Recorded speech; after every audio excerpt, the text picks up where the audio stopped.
I'm David Greco, Senior Car Handling Designer of F1 2018.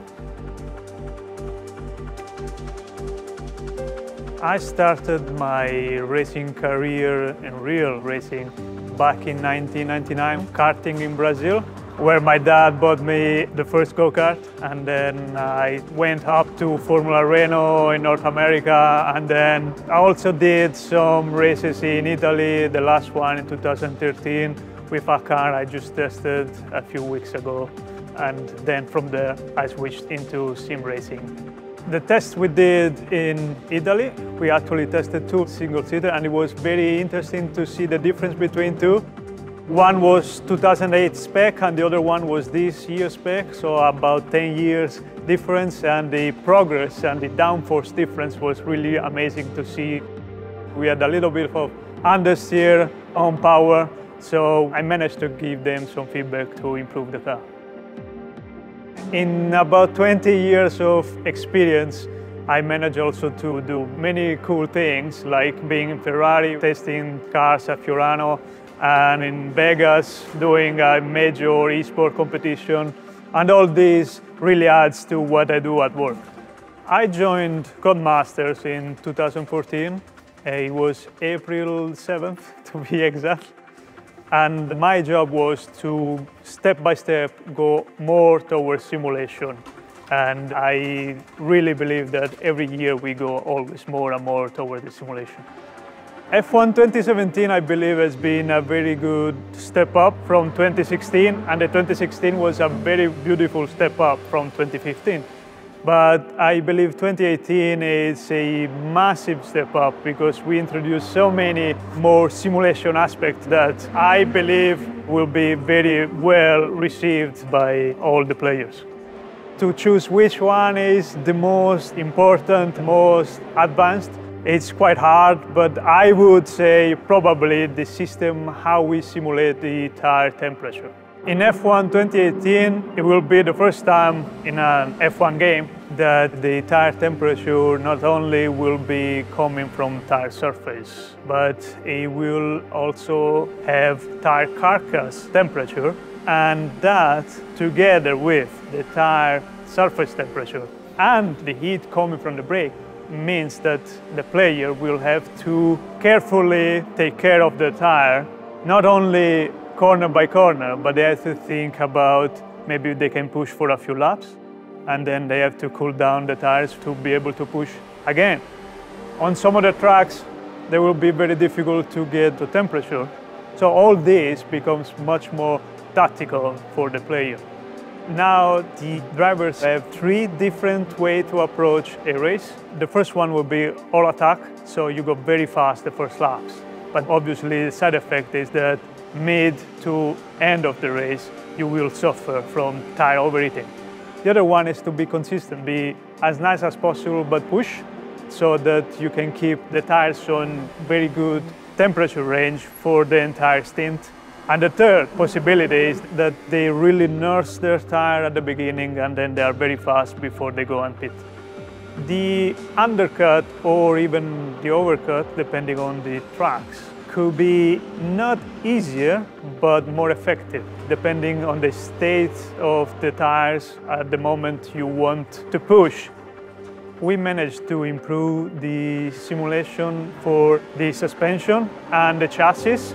We now run at 1000 Hz, which is very fast and very detailed.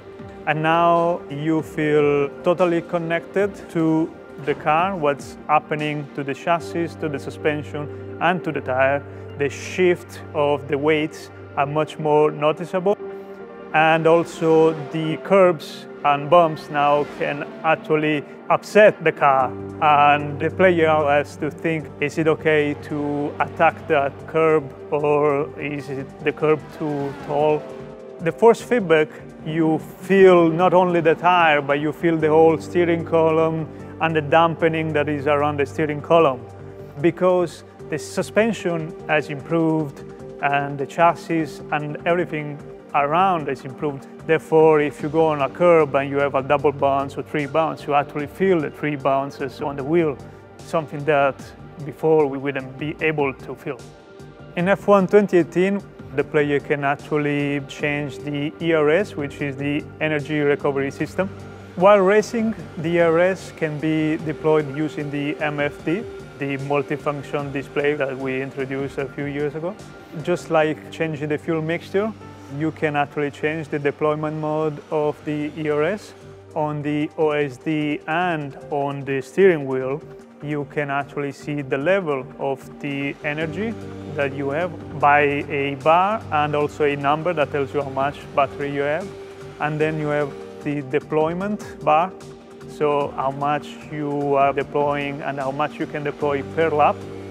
And harvesting, the same thing as deployment, but how much you are harvesting and how much you can harvest per lap.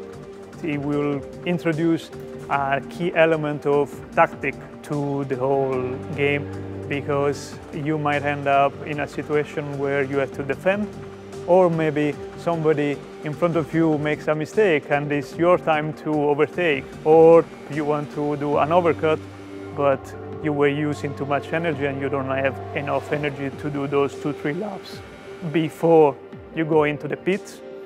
And therefore, all this becomes much more tactical for the player, and it will give us very, very interesting races.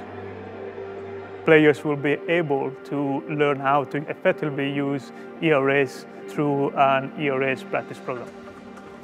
At the end of last year, we received a visit from a foam engineer, and I was able to learn many things, and he was able to actually share some key values of physics and handling of the car. So this year, we will be able to use real data, real downforce levels, drag levels. We managed to make some changes to the way the engine works. So now we have proper engine values for the power and torque. And also, I have to be thankful to him, because the idea of all the bulk and the carcass temperature actually came from him. And we actually together developed the best way that would be introduced in our game. I was able to compare to what I had done the previous years. And I was quite surprised that I was very close on downforce levels already. Not too close in the drag levels and the engine power. Actually, it's quite amazing how much power they actually produce and how much drag they also have, these new cars. Looking back in F1 2015, I am very happy where we got to, and I do have some ideas to further improve for 2019, because obviously we never stop. But we are very close to really be happy with the handling, the way the car feels, the force feedback, how it works. And this year we're very close to what I wanted from a simulator. In over 20 years of career between sim racing and real motorsport, I always came across questions like one title is more simulator than another title because it's very difficult to drive. With my real motorsport experience, I can say that real racing cars are made to have a lot of grip. To me, a simulator is not how easy it is to drive, how easy to make it spin. To me, a simulation is how many real life physical components we simulate. And especially this year, there are not many features that I can think of that we don't simulate. Just call it a game, to me, is not enough anymore.